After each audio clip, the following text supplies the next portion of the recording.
Messages before crashing a week ago. And now the bigger picture. Could Air France Flight 447's airspeed sensors be to blame for the crash? There's some speculation, obviously. But take a look at this animation. These are a plane's Pitot tubes, and they could be the key to unraveling this mystery. That's what you saw the close-up of. Investigators are looking into whether the airspeed sensors froze over. If so, they could have transmitted conflicting information, possibly confusing the crew into accelerating or decelerating dangerously.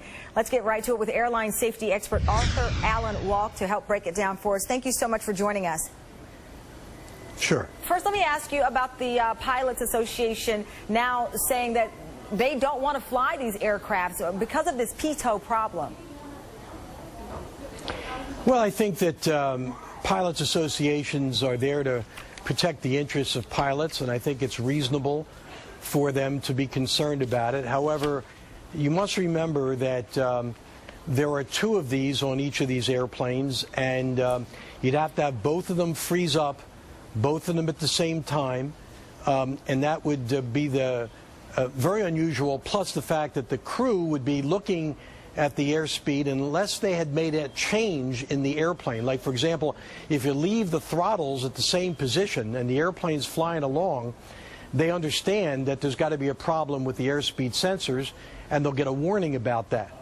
Having said that, these are all possibilities.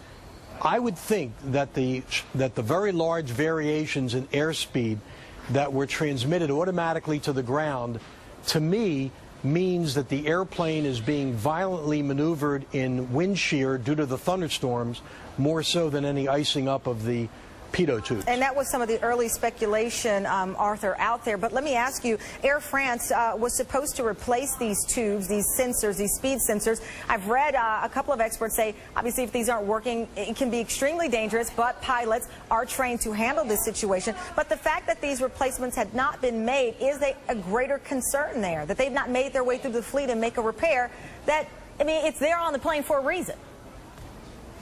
There's no question about that, but you must understand, and I'm not trying to defend this in the slightest, the airspeed indicators, Pitot tubes that are on there, the sensors, are heated, and they have drains in them to drain the water out of them. So it's not like they're unheated and they're trying to introduce heated versions. Right.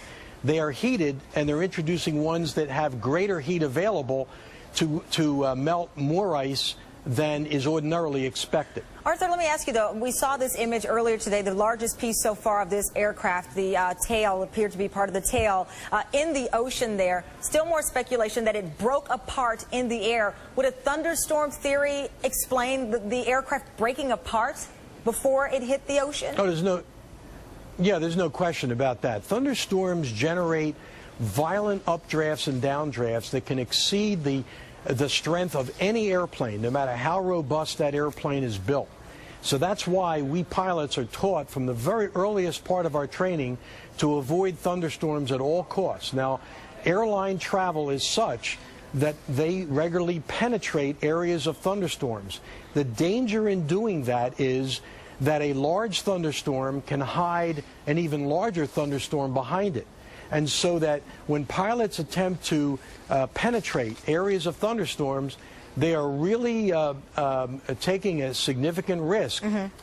Having said that, these airplanes also are built with lots of different materials that are just beginning to be understood, these composite materials.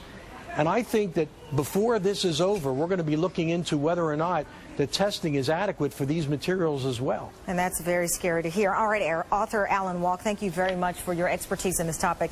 And David, again, we mentioned they're finding more victims now in that